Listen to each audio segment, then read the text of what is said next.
Oh, it's on that one? Okay, Are we good to start? yes. Okay.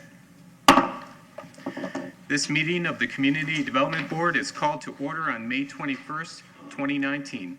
Welcome, everyone. Please rise for the Pledge of Allegiance.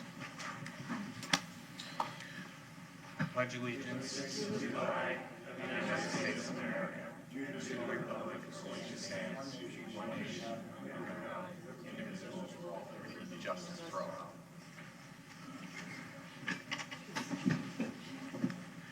This board consists of 7 members and 1 alternate who are appointed by the City Council and serve voluntarily. I am Chris Anaskevich, and I will ask the other members and the staff to introduce themselves, beginning on my left. Mary Lau. Brian Barker. Randy Mora. Gina Clayton, Planning and Development. Michael Polino, Assistant City Attorney. Elizabeth Vanscoy. Jordan Bayar. John Quattrocchi. Please remember to turn off your cell phones and beepers so that they do not become a distraction during the meeting. Please also refrain from having conversations in this room so that we might hear all of the testimony given today. To ensure a complete record of this board's actions, we ask that each individual wishing to speak, including the applicant, speak into the microphone at the podium in front of us, clearly state your name and spell your last name for the clerk. Now I will ask all those in attendance today who plan to speak to please rise and be sworn in by the clerk. Raise your right hand. Do you swear for the testimony you're about to give us the entire truth? I do. Thank you. Agendas of today's meeting are on the podium to your right near the entry door. Also on this podium are a roster of the Community Development Board, the list of city staff experts and their resumes, the board's rules of procedure, and the annual schedule of this board. First up is the election of the chair and vice chair. I think the minutes are first. Minutes are first. Okay, very well. Our first order of business is to review and approve the minutes from last month's meeting. May I have a motion for approval of the minutes? So moved. Second. Motion made and seconded. Any discussion? All in favor, say aye. Aye. All opposed? Motion carries. Next up is the election of the chair and vice chair. Discussion by the board for the chair. I would like to nominate the current chair and the current vice chair to serve for the rest of this coming year. I would recommend we do them one at a time. Okay, all right, well then I would nominate Chair Boutsakis to continue serving as chair of the board. Second. Motion made and seconded. Any discussion? All in favor, say aye. Aye. All opposed? Motion carries. All right, and then if we're moving on to the vice chair, I would propose that Chris Anaskevich continue serving as vice chair for the coming year. Second. All in favor? Motion made and seconded. All in favor? Aye. Aye. All opposed? Motion carries. Next up is items not heard on agenda. If you're here to speak on an item that is not on today's agenda, please approach the podium. Seeing no one, we will continue. Next up is a request for continuance of 3 items. The first is a request to continue 2 items to the meeting of June 18, 2019. The first case is case FLD 2019-01-003 at 1006 Eldorado Avenue. The owner is Steve Samaha. The agent is Mike Loomis with Landscape Fusion. The request, the Community Development Board is reviewing a pool and pool deck to be located seaward of the coastal construction control line in the low-medium density residential district for the property located at 1006 Eldorado Avenue. The second case is case FLD 2019-04008 at 1920 Gulf to Bay Boulevard. The owner is G&G Realty. The agent is David Millisor with Oliveri Architects. The request, the Community Development Board is reviewing a proposed redevelopment of a fast food restaurant in the commercial district for the property located at 1920 Gulf to Bay Boulevard. Do we have a motion to continue these items until June 18th, 2019? So moved. Second. Motion made and seconded. All in favor, say aye. Aye. All opposed? Motion carries. The next request is to continue an item continue an item to a date of June 25th at 1 p.m. The case is FLD 2019-01002 at 1919 Edgewater Drive, 1026 Sunset Point Road. The owner is Edgewater Valor Capital LLC. The agent is Sandra Lee Bradbury with Northside Engineering, Inc. The request, the Community Development Board is reviewing a proposed 80-unit attached dwelling development in the tourist and medium-density residential districts for the properties located at 1919 Edgewater Drive and 1026 Sunset Point Road. Do we have a motion to continue this item until June 25th at 1 p.m.? So moved. Motion made and seconded. All in favor, say aye. Second. Motion made and seconded. All in favor, say aye. Aye. All opposed? Motion carries. We will now move on to the consent agenda. This board has adopted a consent agenda format, and the consent items are identified as such on the agenda. Consent agenda items are those items for which the planning department recommends approval. The applicant is in agreement with any proposed conditions, and no written objections to the case have been received to date. Items may be removed from the consent agenda today by a member of the board, a member of the staff, or any person in the audience for questions or objections. I will read each item on the consent agenda item, and if any person wishes to remove this item from the consent agenda, please so state or raise your hand, and we will remove it from the consent agenda. Items removed from the consent agenda will be heard in the regular order of the meeting. Items that remain on the consent agenda will be approved with a single vote. First item on the consent agenda is case FLD 2017-06009 at 3009 Gulf to Bay Boulevard. The owner is Giant Oil, Inc. The agent is Ronald Fair with AEC Services, Inc. The request, the reconsideration of a condition of approval associated with a previously approved automotive service station in the US 19 Regional Center Subdistrict, US 19-RC, for the property located at 3009 Gulf to Bay Boulevard. Does anyone wish to have this item removed from the consent agenda? Item number 1 is removed from the consent agenda. The next case is case TA 2019-04001, amendments to the Community Development Code. The applicant is the City of Clearwater.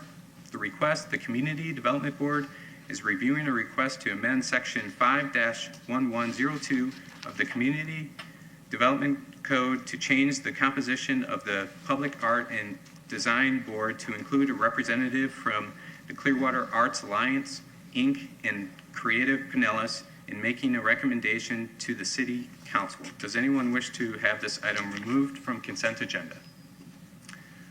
Okay, that case will stay on the consent agenda. Before asking for a motion, does any board member have a disclosure for any ex parte communication related to a consent agenda item of a level, well, that would be a level 2 application, so that is not relevant. May I have a motion? Item H1 is a level 2 application.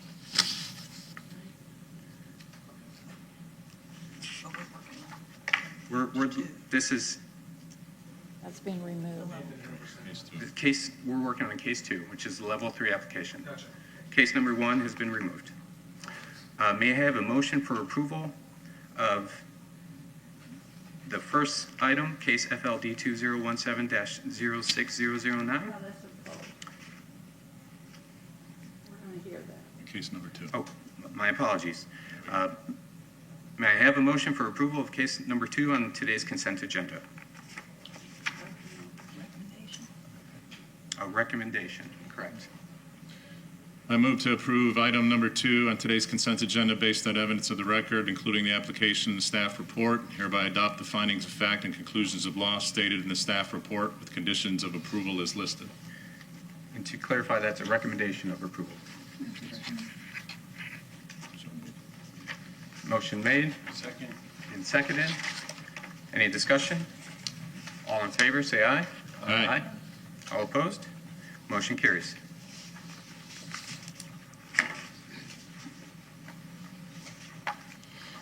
We will now move forward with our Level 2 case. All Level 2 cases, such as flexible development, are considered quasi-judicial hearings. In a quasi-judicial hearing, the Community Development Board reviews the application, the staff report, correspondence, and all evidence presented today and makes a final decision subject to appeal. This board has previously qualified all of the city staff who will testify as experts in their area of professional training, education, and experience. The list of city staff experts and their resumes are in the handbook on the podium near the entry door. Any other professionals who desire to be qualified as an expert witness shall so request at the beginning of the case and present a resume to each board member. The board shall determine whether or not to qualify the person as an expert and in what field of study. At the beginning of each Level 2 case, I will ask for anyone who wishes to request party status to come forward and state your reasons. Party status may be granted if the person requesting such status demonstrates that he is a substantially affected person. The board will then determine whether or not to grant party status. Then the case will proceed as follows.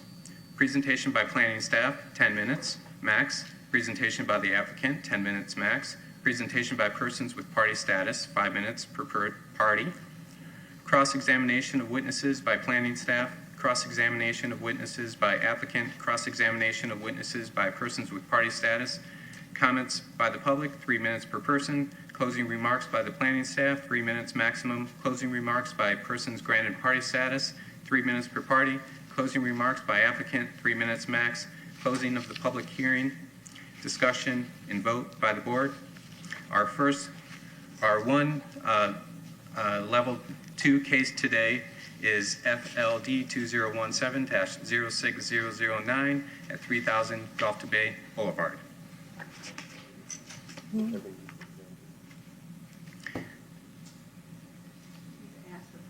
Is there anyone in the audience who wishes to request party status on this case? Okay, could you come to the podium, please, and state your name and your address? Jackie Logeman, do you want me to spell it? Please. Logemann. And I live at 714 South Bayview Avenue, Clearwater. Okay, very well. Do we have the motion to grant party status? Did she receive notice? Did you receive notice of today's hearing From a neighbor. from a neighbor? Okay. What's the distance? Yeah, are you, how far are you from this project site?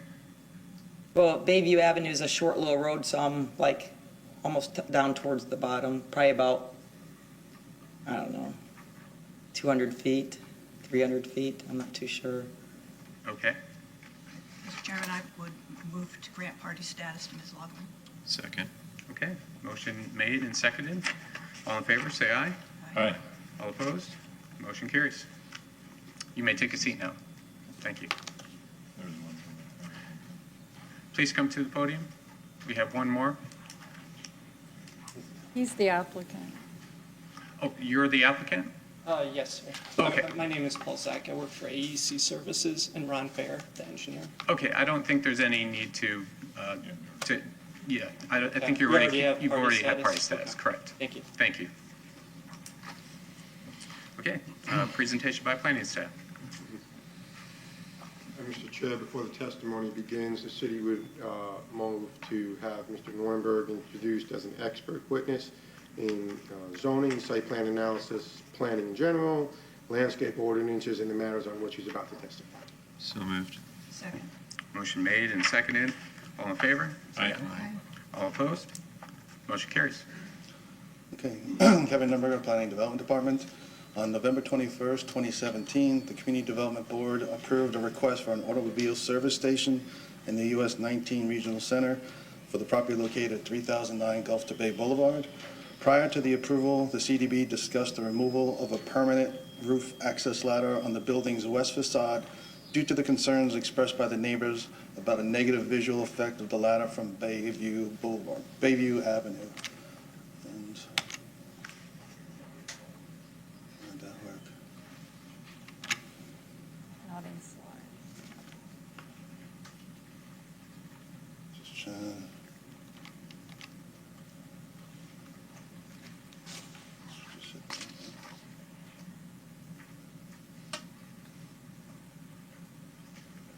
Thank you. This is just a site plan to remind everybody, Gulf to Bay is at the top part of the site plan, and Bayview Avenue is on to the left side, and it's just showing the facade. The Community Development Board added a condition of approval to remove the permanent roof access ladder from the west facade. The condition stated that the roof access ladder on the west side of the building be removed to be replaced by access hooks for the use of temporary extension ladder when roof access is required, and that the ladder shall be removed from the applicable sheets. However, this condition of approval appears to conflict with the Florida Building Code. This is the FLD application that was reviewed, and that shows the ladder on the left side or the northwest corner of the building through the FLD application. And the bottom part is just showing the south elevation. The property owner submitted for a building construction permit on October 24th, 2018, within the required one-year time frame. The primary building was approved at a height of 22 feet to top of parapet walls, with the mechanical equipment, including the air conditioning units, to be located on the roof, screened by the parapet walls as required by the US 19 District Building Design Standards. This is the west facade on the top, showing the removal of the ladder with the kind of notch if they were going to do the temporary in the same location where the previous ladder was. So this is what they've submitted for the building permit, trying to comply with the development order. The building division in the Planning Development Department cannot approve this permit unless a permanent roof access ladder is installed on the building because the building height is greater than 16 feet to comply with the Florida Building Code Mechanical 6th edition 2017, section 306.5, equipment and appliances on roofs or elevated structures. Any possibility of consolidating the conflicting condition of approval and the Florida Building Code, if feasible, may require substantial redesign of the building, which may turn into a conflict with the building facade requirements of the US 19. The applicant is requesting the condition of approval to be removed or reconsidered to allow for a permanent roof access ladder to resolve the conflict. The property owner's representatives were attempting to obtain the permit within the 6 months of the initial permit application. The expiration date was April 24th, 2019. However, in order to resolve this ladder issue, the applicant requested and the Community Development Coordinator granted a 6-month extension on April 21st, 2014. This reconsideration of the condition of approval is required because it requires the cancellation of a condition of approval which is not permitted as a minor revision. Staff recommends removal of the condition of approval and condition of approval number 8, which states that the roof access ladder on the west side of the building be removed to be replaced by access hooks for the use of the temporary extension ladder when roof access is required. The ladder shall be removed from applicable sheets. Any questions? Any questions of the board? Nope, no questions. We will now have the presentation by the applicant.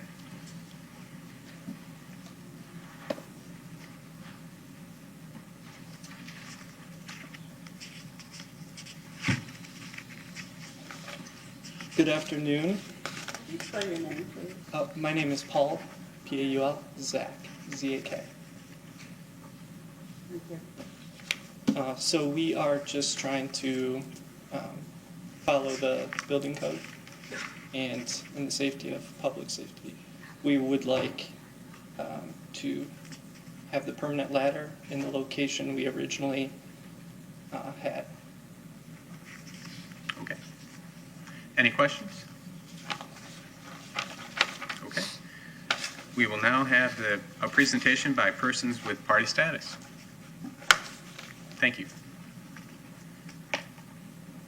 Our neighborhood understands that, Jackie Logeman.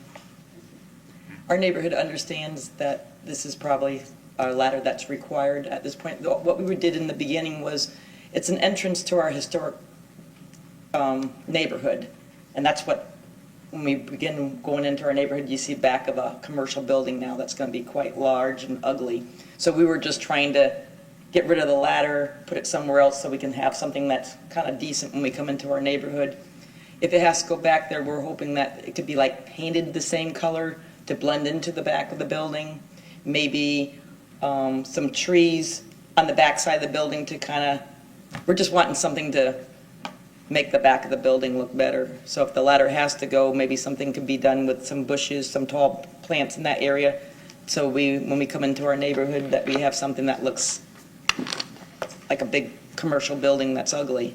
And that's all we were trying to do with the ladder, not trying to block a ladder to go on there, but to make it look better in the back. So we're just hoping that if the ladder goes back, maybe paint it the same color, maybe put a bigger wall up, some plants up. Okay, thank you. Any questions? I would just like to know if she's had an opportunity to discuss this with the applicant. For the record, she did say no. Okay, I would like to.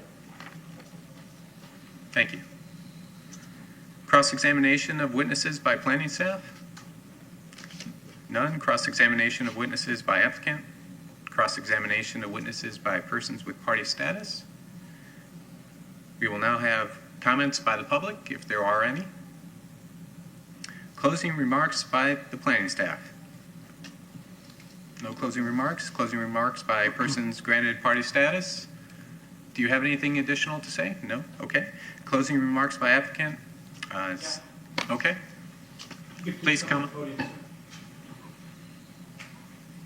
Does this work? Do I have to turn it on? It should work.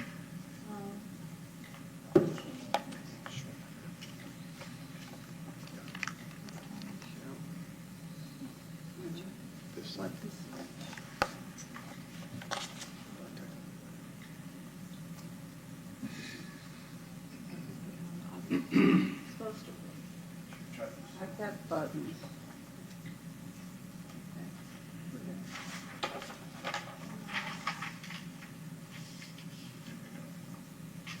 Oh, okay. So this is the proposed elevation with coloring. So you can see the ladder there on the left side. I'm not sure if it can be, painted per the background. That would be fine with us. I guess alternatively, we could move it to the south elevation, but that would be our preferred location right there. Okay. And for the record, you are willing to paint the ladder if that is allowed by code, correct? Yeah, if Okay. there's no conflicts at all, we could paint it, I suppose. And is there any landscape anticipated that would help shield or mask this from the street? I don't believe so, and I don't think landscaping at this point would be an option. Because it's very tall ladder, and we're not going to be able to block the majority of it anyways.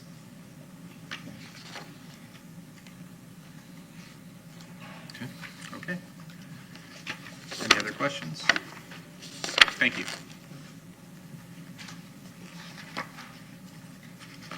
This is the closing of the public hearing, discussion, and vote by the board. Any comments or a motion? Applicant agrees to paint the ladder to match the building.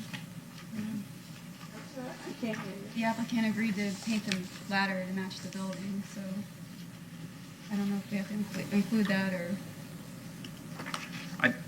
We could include that in a motion. I can't make a motion, but I think that would make sense. I would only stipulate that it would have to be, unless it had to be allowed by code, so it would have to be allowed by code. Is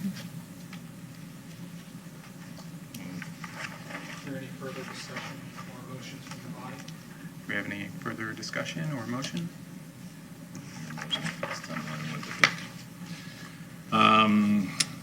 I move to approve item number 1, case FLD 2017-06009, at 3009 Gulf to Bay Boulevard.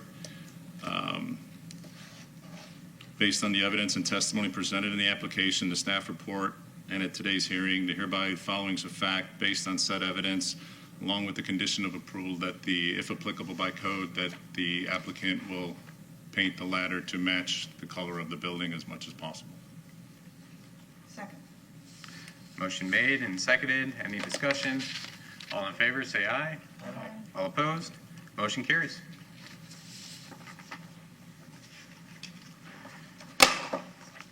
Next up is the director's items.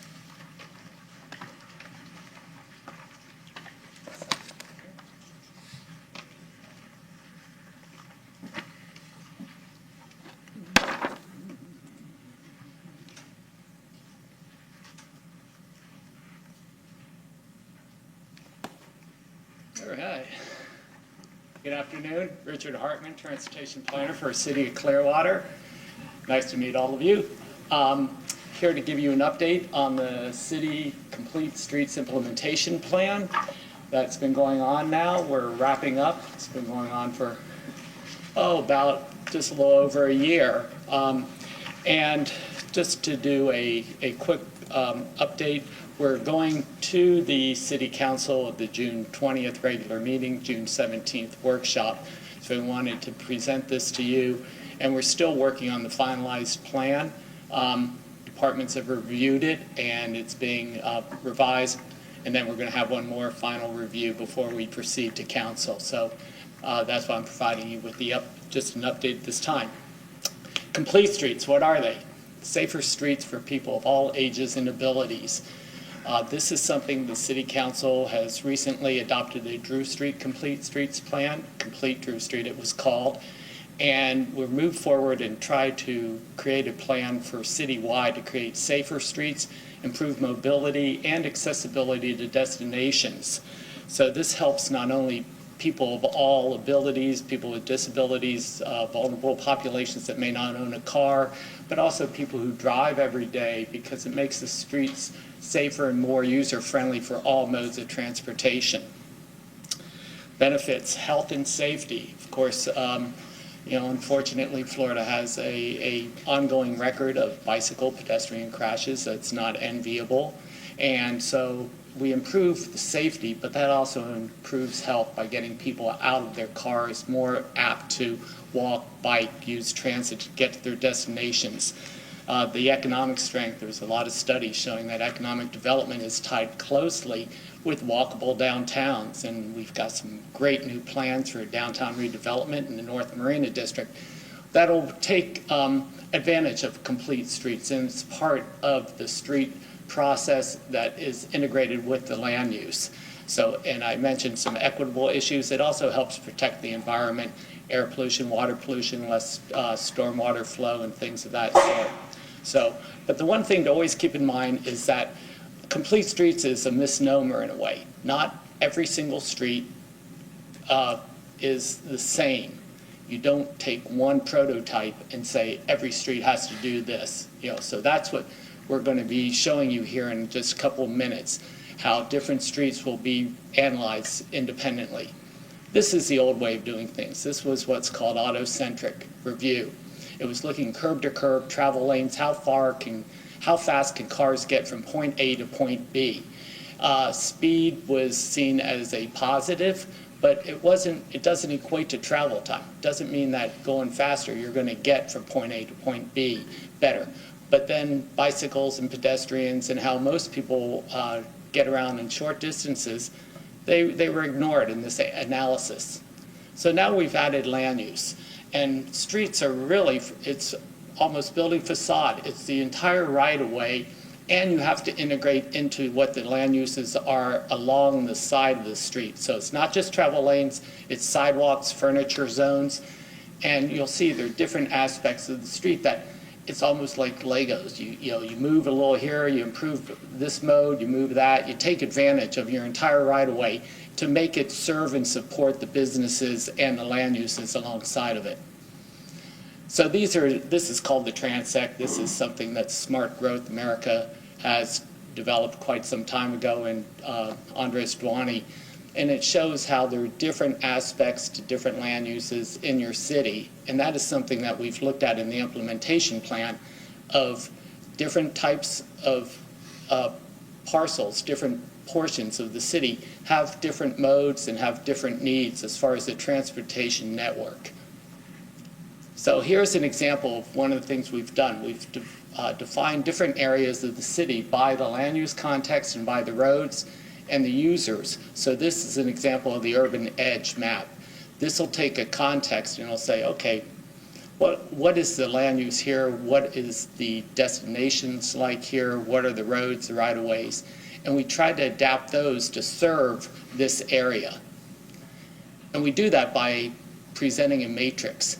And these are their goals we strive for, but we want to also have these as minimums. We don't want to sit there and say, well, we can't really do a 6-foot sidewalk here without making the lane go from 11 feet to 10 feet. So we're just not going to do it. We're trying to incorporate this into the department review process for transportation projects. And that means utilities, there are opportunities, utilities, stormwater, even resurfacing projects, where complete streets is basically an additional component of the analysis.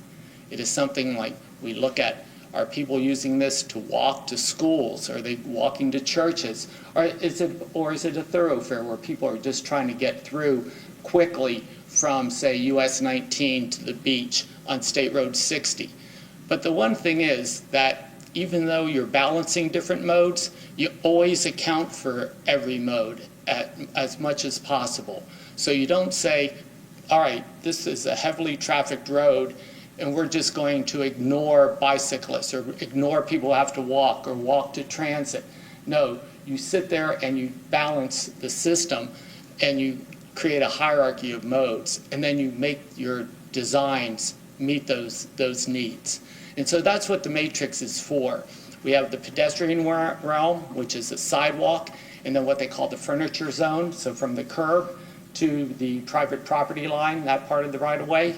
Then you have the curb and buffer, which is not just the curb, but also an area where you might have a bicycle cycle track, a separated bicycle facility. And you have the traveled way. And that is the traveled way, as you'll see in a second, and that is the medians and the lanes that the automobiles and the buses and the freight and trucks travel on.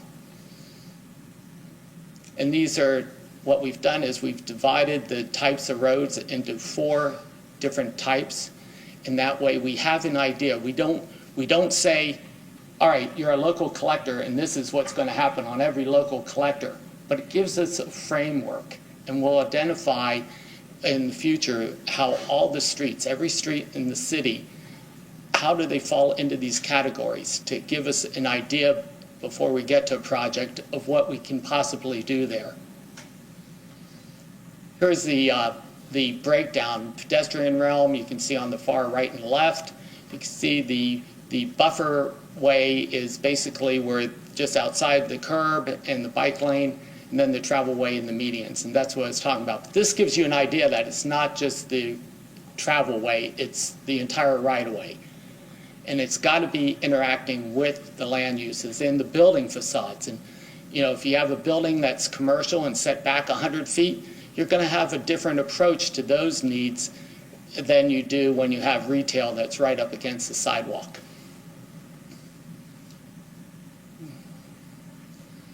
Crash map. Okay, I put this under health and safety, of course. But you can see by the hot spots, the red spots, that not only are corridors important, but something equally important we call them crossings. Intersections, mid-block crossings. There are a lot of intersections that aren't marked, but you can see that on some of our major roads where the red spots are, that those are major intersections along State Roads 60, Belcher, US 19. And this is the 5-year crash map for bicycle and pedestrian and car crashes. So you can see there needs to be a focus on intersections and crossings. Here's some examples of what Complete Streets do. Complete Streets is basically, it's not only using the matrix, But then you have to identify what are your problems, where can you improve, what's called countermeasures. And these are just some simple countermeasures that we will be looking at as we have projects and the opportunity to implement these types of things. So here you see what's called a goat path on the left, the before. And it's great once you learn these terms because you see them all the time on your own. So it's great. Then you see that there is a new curb cut with what's called a truncated dome for people who are visually impaired. They've got a button located there, and so the sidewalk ties in to the signal where the pedestrian presses the button to implement the enhanced signal. Here's another one where you've got a separated median. One of the big crash types here in this city is on the left, where you have a 4-lane undivided road, somebody trying to make a left turn. It's extremely difficult. Somebody trying to cross the street, no refuge, no place in the middle. So this not only helps keep cars separated and allows people to cross, it also slows traffic down. Something as simple as, well, it's not simple. Actually, the picture makes it seem simple, but when you want to just change the angle of your intersection, it's all about human behavior and the frailty of the human being. Because here you have to look back at an angle that is near impossible to see oncoming traffic. All you're trying to do is just straighten it out and make it easier to make your right turn or left turn. And there's things like that. Geometric design is very important. And if we have the opportunity, we should take advantage of it. Here are some other examples. We also are looking at doing pilot projects, quick builds, and pilots where you can go in and you can paint something low cost. You can put in some temporary bollards, or here are the cones, and you're extending the curb out. You're sharpening the angle that slows traffic down. It protects cars that are parked. There's a lot that you can do on a demonstration basis before you spend the money to implement something that is more costly and permanent. Gives us a chance to kick the tires and see if it's going to work, or how well it works, or if we can adjust it, make it better. You can see the middle photo, cycle track. Protected, it's got the curb stops, intermittent flexi posts, so it provides a much higher level of protection for people on bicycles. The other thing, guiding principles. We came up with guiding principles. What are we trying to accomplish here? These are the things that we want to accomplish, and they're tied in the implementation plan to a series of performance measures, so we'll understand what the outcomes are. Are we achieving what we want? And if not, well, let's adjust, let's do something else, or let's, go back to the drawing board if it's not doing anything like what we want. But you have to have something that you're going to measure to tell you if you're successful. Key recommendations. Strong recommendation. The number one recommendation is an interdepartmental process. Utilities, stormwater, traffic operations, other engineering departments, parking, planning, we all need to be involved together so that we're coming up with these opportunities. Because the expense is not great. It's a small fraction to other infrastructure projects if you do it in conjunction with those projects. These typically are not standalone projects where we're going to come asking for a budget and funding just to do a complete streets projects. They're incremental, and that's how we'll make the city better, taking advantage of opportunities whenever they arise. We're going to develop a policy in the next few months. We're going to to establish an advisory committee. We had an informal one that was advising on the implementation plan, but we'd like to have something more formalized with bylaws and regular meetings to help get public input, because that was key. I mean, we had a lot of public input. We got over 900 people participated in our MetroQuest survey and such, so it was really enlightening. Support complete streets in the comprehensive plan in the CDC. An education program. A lot of people don't know what complete streets are. It's not just that they don't know what complete streets are. They we'll have a better understanding of what we're trying to do when we say, oh, we want to move the intersection and create two bi-directional curb cuts, and we'll show them. And you can talk all you want, but until you see it graphically, you really don't understand. But that's a great safety improvement. We're going to integrate the bicycle and pedestrian master plan update that we're going to be going through over the next 12, 14 months. And we're going to then apply the guiding principles, the performance measures, and see what happens, after we have a few projects. So I can't say a timeline on it. But once we have projects, we'll go back. We'll see speed studies, pedestrian counts, bicycle counts, things like this that tell us what's going on. And most of all, we'll look at the crash rates. So that's what I brought to you today for the update on this. Any questions? I did notice on your matrix you had some street sizes from 10 to 11 feet. Is that smaller than we have on many streets now? And is that the intent of that to allow space for bicycle lanes and other elements? And that's a great point, because it is smaller than a lot of streets. Your typical travel lanes and throughout the state were 12 feet, and you can take a lane and capture an extra foot. So 2 feet, 10 feet is not uncommon. This is being done throughout the state. And so one of the things, let me go back to the matrix. One of the things is, though, you look at that and you're saying, okay, do we want a 10-foot street here? And that's when you start analyzing the modes. Is this a truck route, freight truck and everything? So you want to not cut off somebody else's livelihood, so to speak, in order to create a 5-foot bike lane or what have you. But the one thing about reducing the lane width is not only do you get extra room to improve the other modes, but you also slow traffic down. And it's typical if you're, unfortunately, but a pedestrian hit by a car doing 40 miles an hour has less than 20% chance of survival. If they're hit by a car doing 20 miles an hour, they have over a 90% chance of survival. So speed has a big role in that, but it also has a big role in car-on-car vehicle crashes as well. And so when we can, we'll reduce the lanes depending on what the need of that roadway is. Okay. And I see you have target speeds on there as well. So yes. For instance, a thoroughfare, would that be US 19? So is that a target speed for US 19? Well, it would be a target speed on US 19 in US 19 is not in the urban edge. It's in there'll be another matrix for the suburban area. Okay. And US 19 is a major arterial. So it will not be, we're not promoting any kind of what they call active transportation modes along US 19. We put it down on the frontage. We also try to find parallel routes, and that'll be part of the implementation plan. We look at this as a transportation network.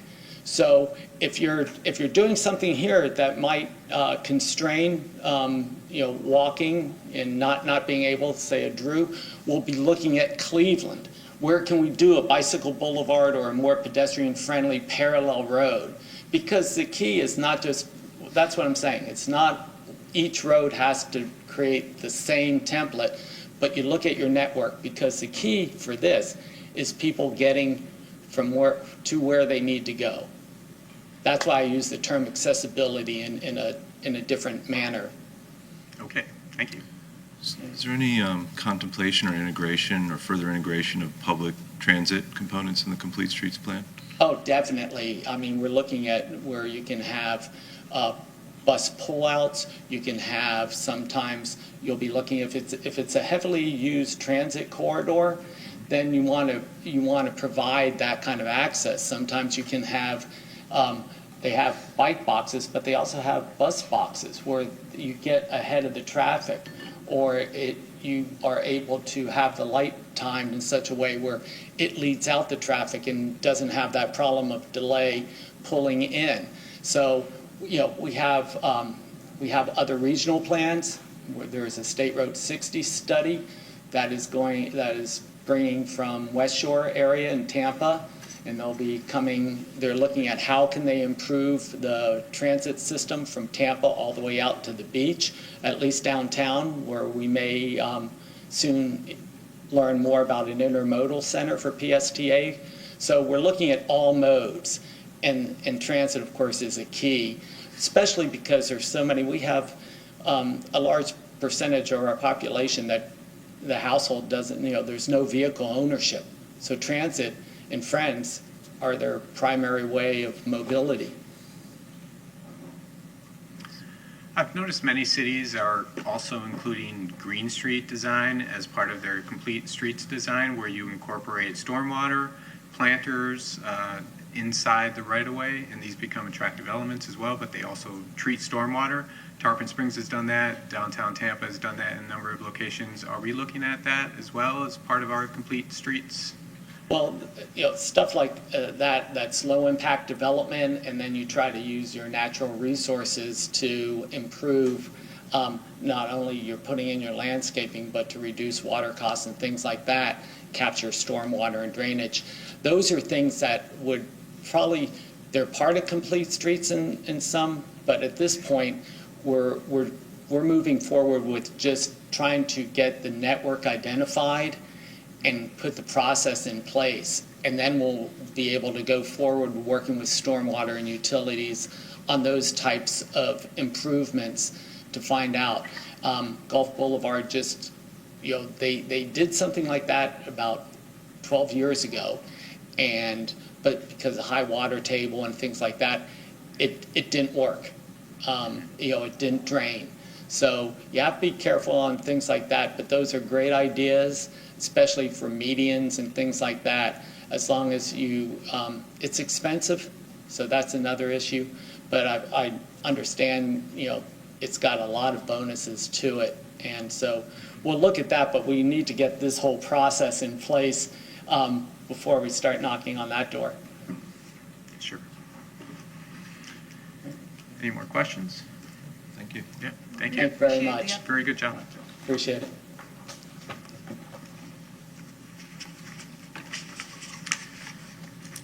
This board is adjourned at 1:47.